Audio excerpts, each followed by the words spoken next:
ya sama saja bohong. Ya, ada lagi. Halaman 10, arti dari hadis riwayat Muslim. Ketika Nabi Shallallahu Alaihi Wasallam berada di kebun Banu Najjar dengan mengendarai bagol dan kami bersama beliau. Apa yang disebut dengan bagol itu? Kemudian yang kedua, pada kalimat inna hazihil ummah tubtala fi kuburiha, sesungguhnya umat ini akan diuji di dalam kuburnya. Ini mohon penjelasan.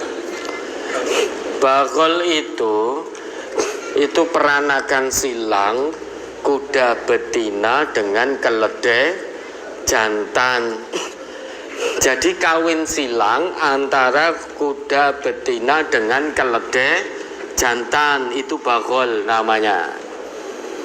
Kalau dalam bahasa Indonesia apa? Ya kuwi kawin silang antara kuda betina dengan keledai jantan. Kalau dalam bahasa Arab namanya bagol. Dalam bahasa Indonesia nek kuda ya dudu kuda, keledai ya campur kuda, namanya apa? Setengah kuda setengah keledai. Mosok setengah kuda setengah keledai? Ya itulah namanya bagol ya. Kawin silang antara kuda betina dengan keledai jantan, itu namanya bagol. Wa inna hadhil ummah, sesungguhnya umat ini akan diuji ya, di dalam kuburnya. Tubtala fi kuburiha, nanti manusia di dalam kubur itu akan diuji. Artinya diuji itu akan ada pertanyaan-pertanyaan di situ nanti. Pertanyaannya apa kita tidak tahu, nanti kita akan mengalaminya. Yang jelas kalau dia min ahlil iman, dia seorang mukmin, dia akan lulus menghadapi ujian kubur. Tapi kalau dia kafir, musyrik, munafik, fajir, dolim dan lain sebagainya, dia tidak akan lulus menghadapi ujian kubur. Maka di situ Nabi kita melanjutkan sabda beliau, falaula an tadafanu la da'autullah, jika aku tidak khawatir kepada kalian, jika aku tidak khawatir kalian untuk tidak menguburkan mayat-mayat di antara kalian, niscaya aku akan berdoa memohon kepada Allah ayyusmi'akum min adzabil qabri, agar Allah memperdengarkan kepada kalian azab kubur, siksa kubur yang sedang dialami para pendurhaka ini, alladzi asma'u minhu, sebagaimana yang aku dengar. Jika Nabi tidak khawatir, umatnya tidak takut untuk menguburkan jenazah atau mayat-mayat di antara mereka, niscaya Nabi akan memohon kepada Allah agar umatnya manusia ini diperdengarkan siksaan kubur oleh Allah yang sedang dialami oleh ahli maksiat, oleh para pendurhaka, sebagaimana Nabi diperdengarkan siksaan kubur oleh Allah. Andai kata itu terjadi, maka kekhawatiran Nabi tidak akan ada lagi manusia yang menguburkan jenazah. Jika kita mendengar siksaan kubur yang sedang dialami para pendurhaka, para ahli maksiat, niscaya kita akan takut, tidak akan mengubur jenazahnya kalau dia mati. Engkau tidak disiksa. Pertama itu. Yang kedua, karena kita takut mendengarkan rintihan, teriakan, erangan pendurhaka yang sedang disiksa bertubi-tubi di dalam kubur. Daripada saya mendengar itu, lebih baik rasa tak kubur gitu. Kan begitu. Maka kita tidak diperdengarkan oleh Allah siksaan kubur, suara di dalam kubur, siksaan yang sedang dialami oleh ahli maksiat, oleh para pendurhaka. Kalau kita sampai bisa mendengar, niscaya hilang kesadaran kita. Tidak kuat kita mendengar betapa mereka, para pendurhaka itu mengerang, mengaduh, merintih. Karena siksaan yang dialaminya tidak pernah dia rasakan ketika di dunia. Sedahsyat apapun siksaan di dunia, sedahsyat apapun musibah di dunia, belum ada apa-apanya jika dibandingkan dengan dahsyatnya siksaan di alam kubur, dahsyatnya siksaan neraka. Maka kalau sampai kita mendengar suara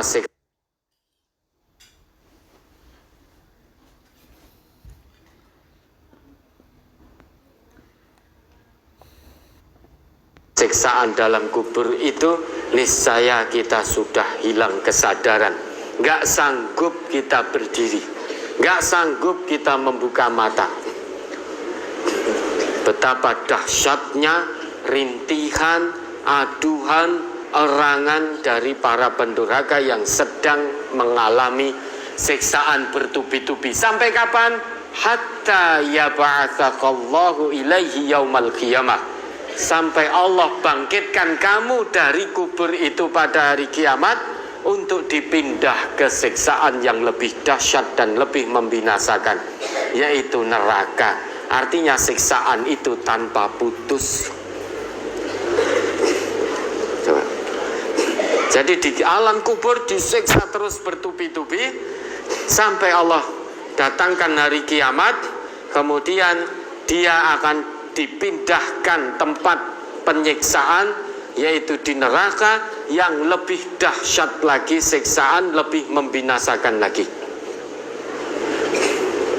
Masa iya waktu yang sangat singkat ini akan kita sia-siakan? Sedangkan ancaman-ancaman siksaan tanpa putus sudah seperti itu. Oleh karena itu, istaftu qulubakum ta'alau ila istifta'i qulubina. Mari kita tanyakan mata hati kita. Akankah kita sia-siakan hidup di dunia yang sangat singkat ini hanya untuk mengejar kemewahan dunia yang pasti kita tinggalkan, sehingga meninggalkan, melupakan akhirat kita yang abadi? Atau kita hanya sekedar jangan melupakan kehidupan singkat dunia ini dengan tetap mengutamakan akhirat dengan segenap potensi yang Allah titipkan kepada kita? Al-amru mufawwad ilaina. Urusan pilihan terserah pada kita masing-masing. Faman syaa falyu'min wa man syaa falyakfur. Siapa yang ingin beriman, mendambakan kenikmatan yang abadi hakiki dari Allah, imanlah dengan sebenar-benar iman. Barang siapa yang menginginkan siksaan bertubi-tubi, silahkan kafir dengan sebenar-benar kafir. Orang ya setengah iman setengah kafir, jatuhnya apa? Munafik. Fidarkil asfal minanar, luweh soro. Munafik itu lebih sengsara. Fidarkil asfal minanar, berada di keraknya neraka. Oh nek ngono tak kafir, kuwi ya sengsara. Bukan begitu pola pikir kita. Oh nek munafik itu luwih sengsara, nek nu tak metu saka Islam, lebih itu juga sengsara, lebih sengsara juga. Pola pikir kita tidak seperti itu. Kalau masih ada sifat kemunafikan dalam diri kita, kita berusaha menghilangkan sifat kemunafikan itu. Sifat kemunafikan disebutkan oleh Nabi, idza haddatsa kadzaba, kalau bicara dusta, bohong. Siapapun kita, kalau kita bicaranya ada kebohongan, pasti kita tahu itu, kita sadar itu. Sekalipun secara dohir kita masih sholat, tapi kalau keluar dari lisan kita perkataan yang bohong, dan pasti kita sadar itu sedang berbohong.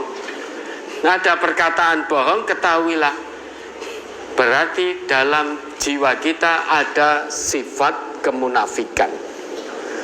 Segera hilangkan dengan cara berkata jujur. Ciri yang kedua, wa idza wa'ada akhlafa, kalau janji menyelisih. Kalau janji tidak ditepati, janji apapun, nanti jika saya terpilih, misalkan ini tahun pemilu kok, saya janji A sampai Z. Begitu terpilih betul, sengaja melupakan janji-janji A sampai Z, tidak ada usaha untuk merealisasikan. Misalkan itu loh, kalau ada usaha secara kuat untuk merealisasikan, qadarullah baru sampai C, janji yang sudah diusahakan untuk terrealisasi, kemudian D sampai Z, mungkin terus Allah panggil atau sudah selesai amanahnya karena sudah 5 tahun misalkan,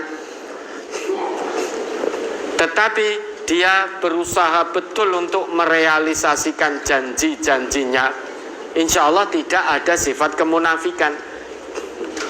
Tapi kalau menganggap ringan, tasahul, menganggap enteng terhadap janji-janji yang telah diucap, bahkan sengaja menyelisihi dan sengaja untuk tidak merealisasikannya, berarti ada sifat kemunafikan. Hilangkan itu dengan cara penuhi janjinya. Kemudian sifat berikutnya, wa idza tumina khona, jika diberi amanah khianat.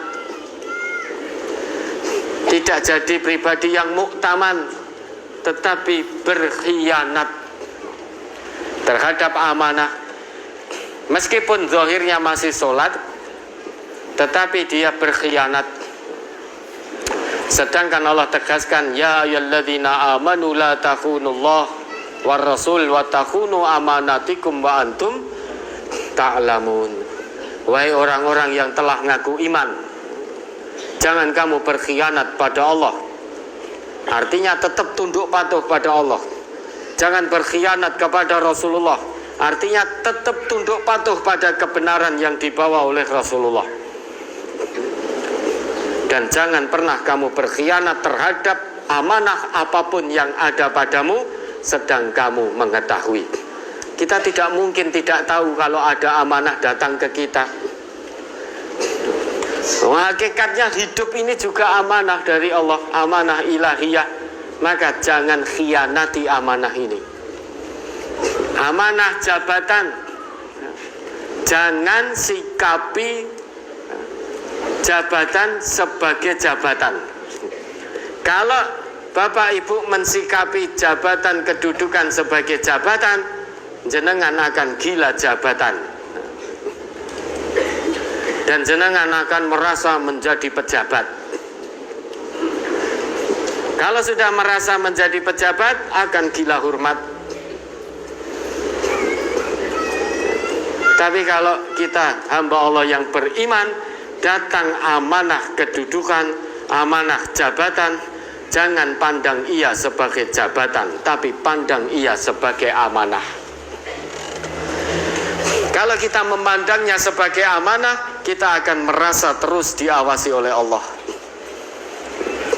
Sehingga tidak akan main-main dengan amanah kedudukan, tidak akan main-main dengan amanah kekuasaan, tidak akan main-main dengan amanah kewenangan. karena senantiasa merasa diawasi oleh Allah. Tapi kalau kita memandangnya, menyikapinya sebagai jabatan, kita merasa menjadi seorang pejabat yang pada akhirnya gila hormat. Kalau rakyat tidak mau menghormat, dipaksa untuk hormat, untuk munduk-munduk dan lain sebagainya.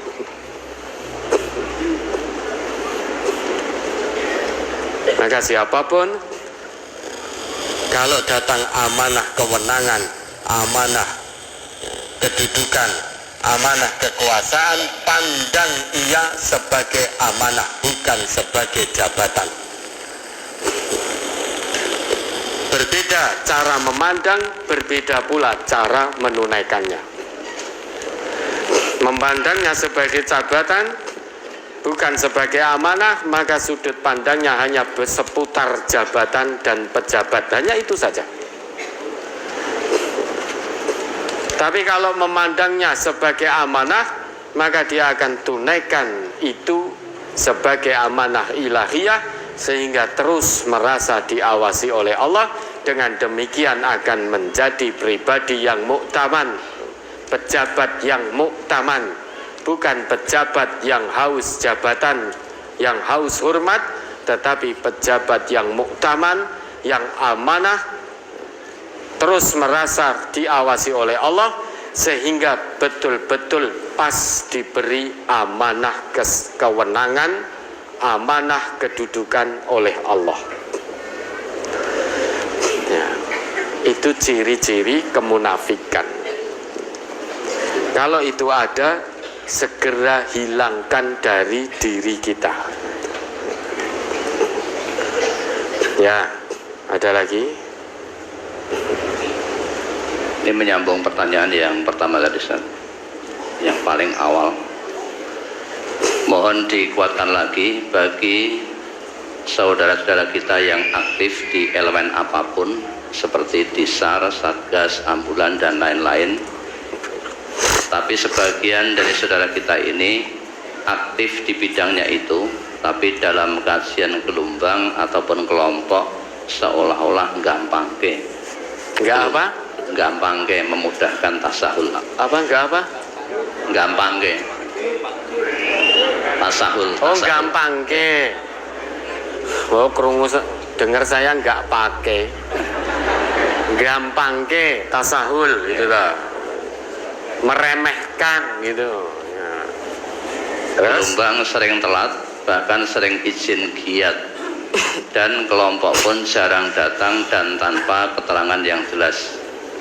Pada lahirnya seolah tidak bisa membagi waktu, sedang saudara yang lain juga banyak bisa diatur gantian atau bagaimana, bukan dengan alasan giat terus, cuma jarang masuk gelombang maupun ikut kelompok. Kalau memang betul ada giat betul, giat sabilillah betul, itu akan diizinkan. Contohnya begini, misalkan ya, ada musibah, terjadi bencana, laka air misalkan. Tidak sembarang orang bisa dan diizinkan untuk giat evakuasi. Hanya yang sudah terlatih yang bisa dan diizinkan untuk mengevakuasi, mencari korban laka air. Tentu ini diizinkan kalau waktunya berbarengan dengan masuknya kajian di cabang atau kelompok. Kalau memang kejadiannya betul waktunya berbarengan seperti itu, evakuasi sabilillahnya betul-betul berbarengan, maka itu diizinkan. Itu bukan tasahul. Yang namanya tasahul sebetulnya tidak ada giat, tetapi dia beralasan ada giat. Ini namanya mencari-cari uzur, ini bohong namanya. Dia malas masuk ngaji, dia malas masuk kelompok, sembunyi di balik nama elemen dakwah dengan mengatakan ada kegiatan di elemen.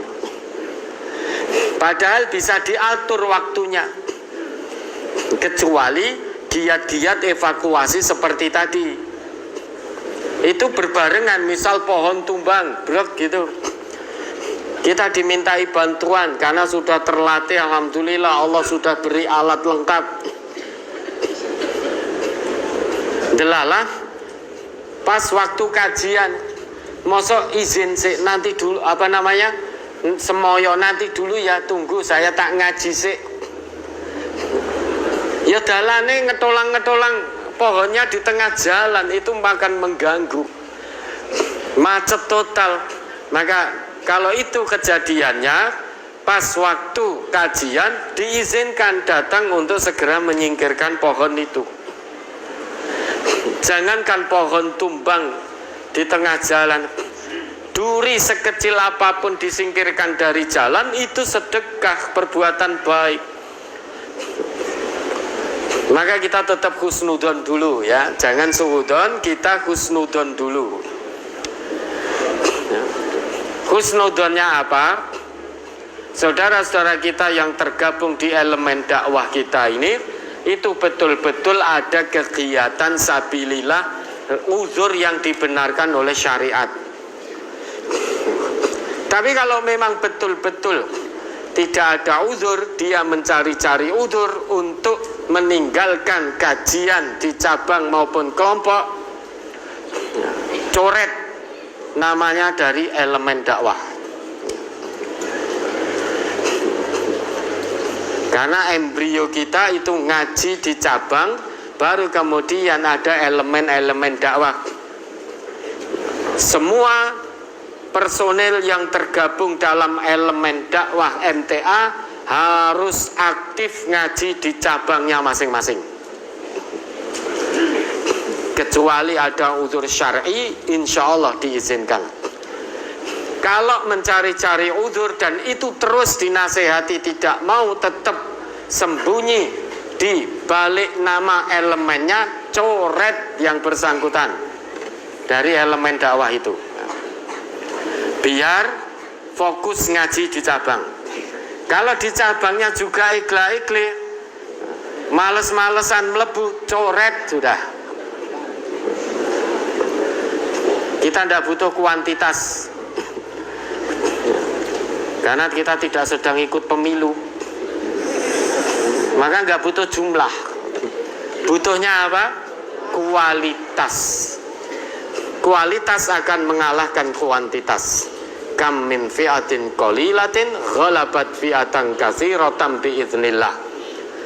Berapa banyak jumlah sedikit mengalahkan jumlah besar atas izin dan ridho Allah. Kualitas akan mengalahkan kuantitas. Maka warga MTA yang ngaji di MTA harus menjadi warga ngaji yang berkualitas. Kualitas itu saat intidham, saat melazimi, saat istiqomah datang ke ngaji, memahami pengajiannya dan kemudian mengamalkan hasil kajinya, maka akan menjadi orang yang berkualitas. Orang yang berkualitas dia akan bermutu. Orang bermutu akan berarti. Berarti bagi dirinya, berarti bagi keluarga, berarti bagi lingkungan, berarti bagi masyarakat, berarti bagi negara dan bangsa. Orang yang tidak bermutu tidak akan berarti. Orang tidak punya mutu tidak punya arti. Kalau tidak punya arti, tidak bisa memberikan arti. Tidak bisa memberi arti. Kapan kita berkualitas, kapan kita bermutu? Saat kita mengamalkan Quran dan Sunnah, saat itulah kita punya kualitas, saat itulah kita punya mutu, saat itulah kita punya arti. Sergap di elemen, tetapi keset ngaji di cabang, keset kelompok, alasan kegiatan elemen padahal tidak ada. Ini namanya warga MTA yang tidak punya kualitas, tidak punya mutu, tidak punya arti. MTA ini berangkat dari pengajian, bukan yayasan kemudian mengadakan kegiatan pengajian, tetapi berangkat dari pengajian. Karena harus resmi di negeri ini, maka ngambil badan hukumnya yayasan. Bukan mendirikan yayasan dulu baru mengadakan kegiatan pengajian, bukan. Tapi pengajian dulu, baru sesudah itu mengambil badan hukum yayasan. Baru kemudian ada elemen pendukung dakwah. MTA bukan mendirikan elemen pendukung dakwah dulu baru kemudian mengadakan pengajian, bukan. Embrio kita ini dari pengajian itu, bukan dari elemen dakwah. Sesudah tergabung di pengajian-pengajian kita di cabang-cabang itu, baru kemudian untuk meningkatkan amal soleh, hati terpanggil tergabung ke dalam elemen pendukung dakwah di bawah Majelis Tafsir Al-Quran. Maka syarat untuk menjadi anggota elemen dakwah di MTA ini harus ngaji di cabang.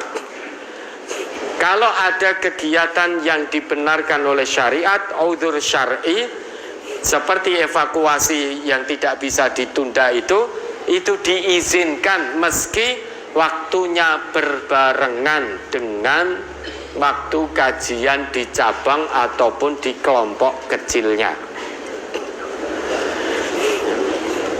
Luangkan waktu untuk ngaji, jangan menunggu waktu luang.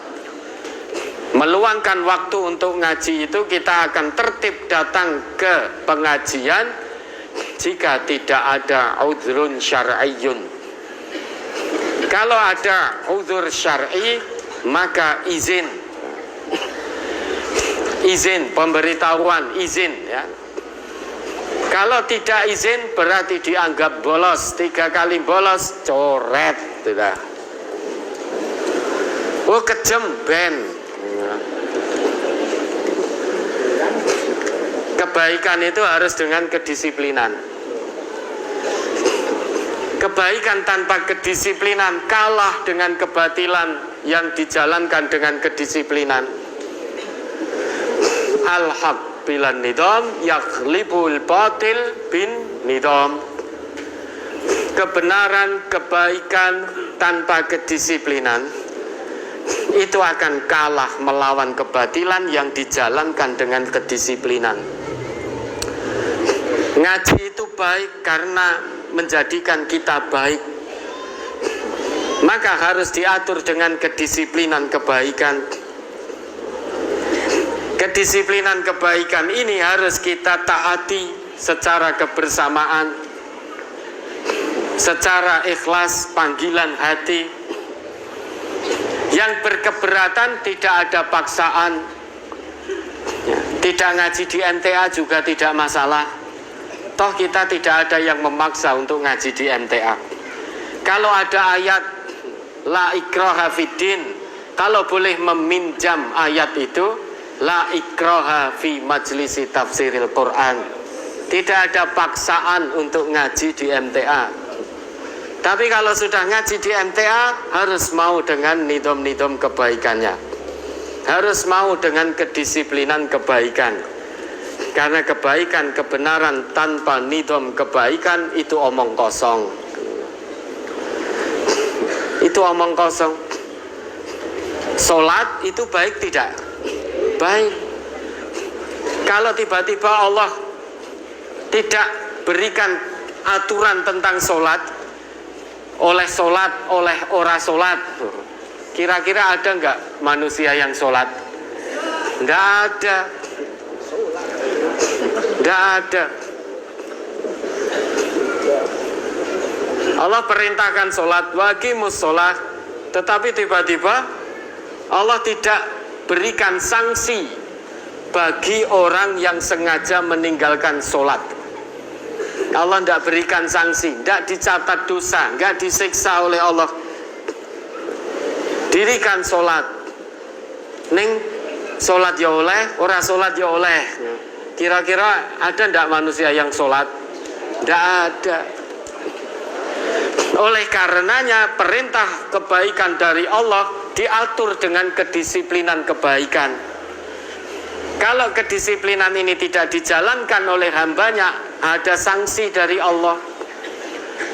Kenapa ada sanksi? Biar hambanya ini tetap istiqomah menjalankan kebaikan itu. Kalau dia istiqomah, maka dia akan mendapatkan reward pahala dari Allah, pahala kebaikan, dijanjikan surga oleh Allah.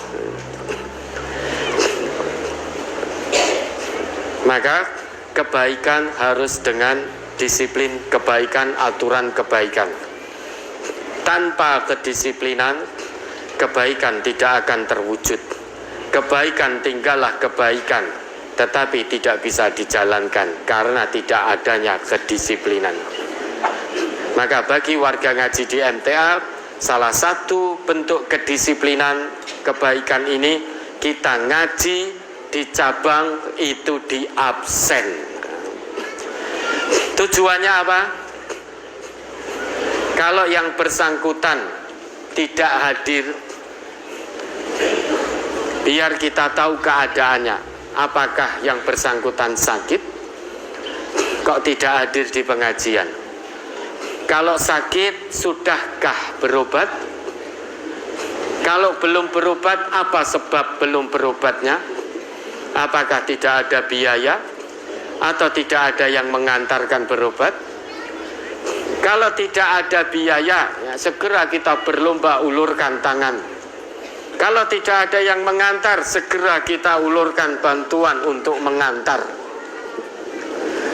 Tujuannya itu. Ataukah ketika sedang dalam perjalanan berangkat terjadi kecelakaan yang menimpa dirinya?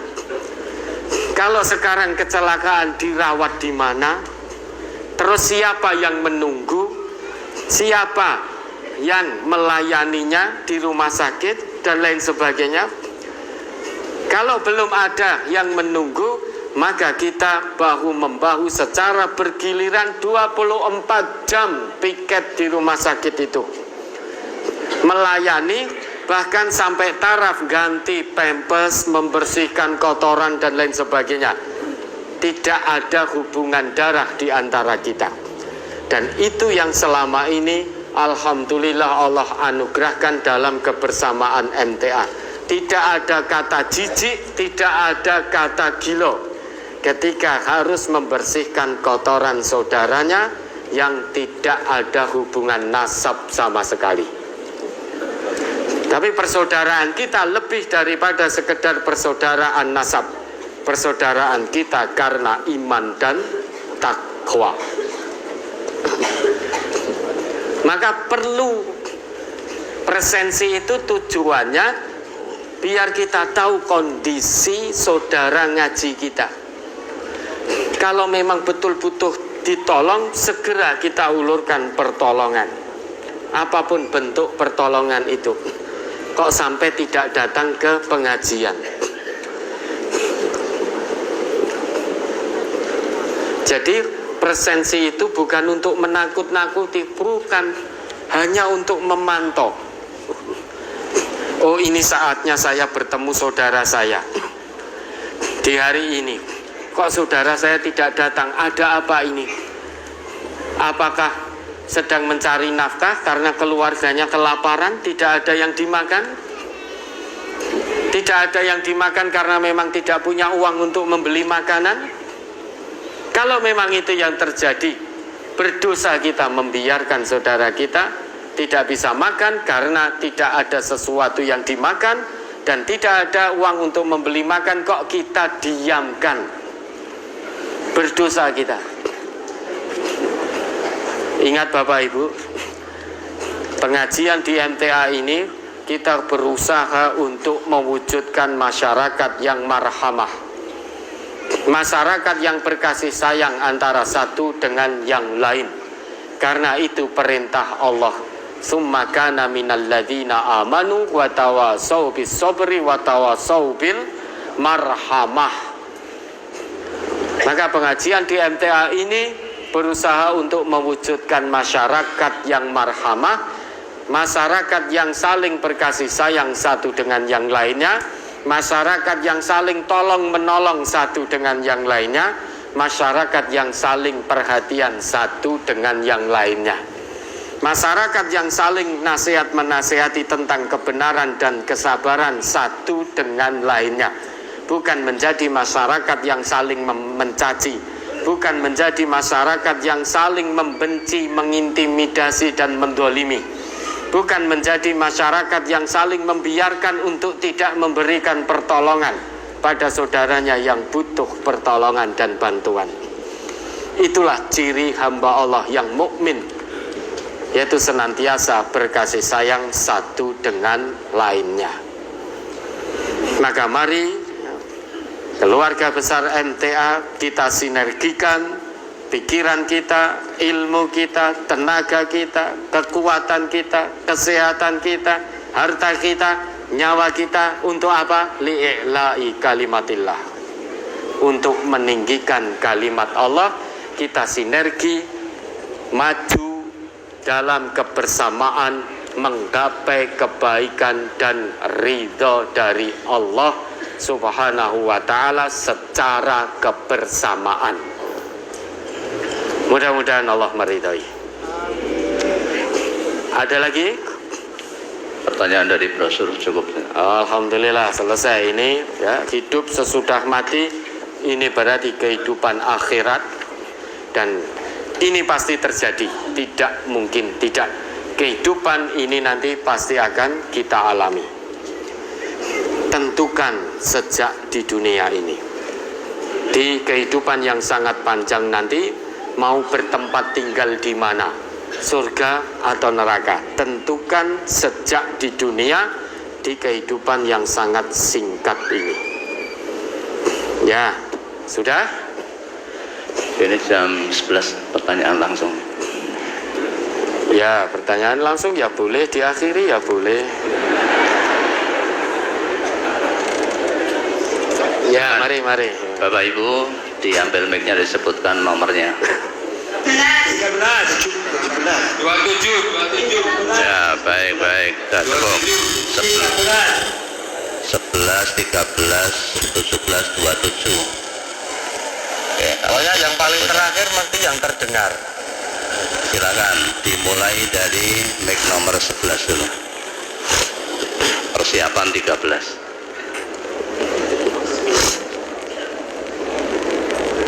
Assalamualaikum warahmatullahi wabarakatuh.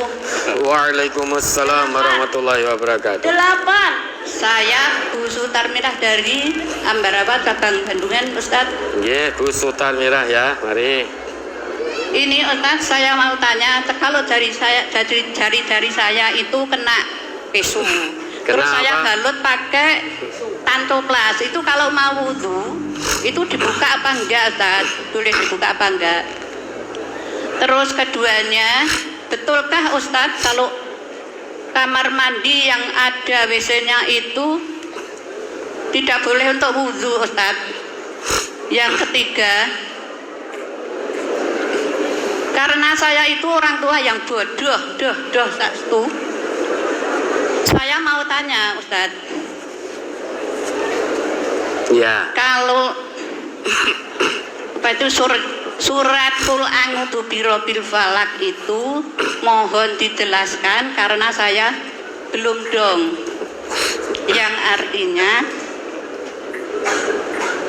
aku berlindung kepada Tuhan penguasa subuh dari kejahatan makhluk yang Ia ciptakan dan dari kejahatan kegelapan bila menyeliputi bumi, dan dari kejahatan tukang sihir yang meniupkan mantra, dan dari kejahatan orang yang dengki bila dengki membakarnya.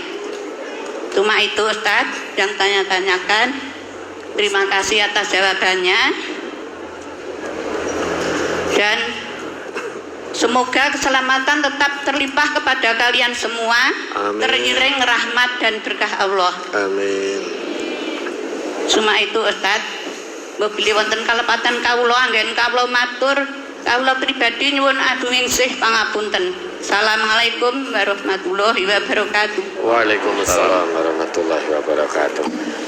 Insya Allah di antara kita sudah saling memaafkan sebelum meminta maaf. Insya Allah di antara kita sudah saling memaafkan. Karena kewajiban sesama mukmin itu saling memaafkan sebelum meminta maaf. Karena pemaaf itu menjadi ciri hamba Allah yang bertakwa. Jari tangan ibu kena pisau, kemudian dipasang tensoplas. Kalau wudhu apakah harus dilepas? Tidak usah. Nah, itu ibu guyur basuh gitu saja ya boleh. Atau justru kalau ternyata luka itu terkena air semakin parah, maka di luka itu tidak usah dibasuh dengan air juga tidak apa-apa, semaksimalnya. Bolehkah wudhu di kamar mandi yang ada WC-nya? Saya tanya dulu, di kamar mandi itu ada airnya tidak? Meski itu ada WC-nya, kalau tidak ada airnya wudhunya gimana? Lah kalau ada airnya boleh digunakan untuk wudhu. Yang mengatakan tidak boleh siapa saya tidak tahu, maka ibu tanya saja kepada yang mengatakan itu. Kenapa tidak boleh wudhu di kamar mandi yang ada WC-nya? Lah saya tidak tahu kenapa. Mungkin orang yang mengatakan itu tahu, maka ibu tanya ke beliaunya. Lah kalau di kamar mandi itu tidak ada airnya, lah wudhunya terus pakai apa? Kan gitu. Boleh ibu digunakan untuk wudhu. Kemudian surat Al-Falaq, mari coba dibaca dari ayat pertama. Bismillahirrahmanirrahim.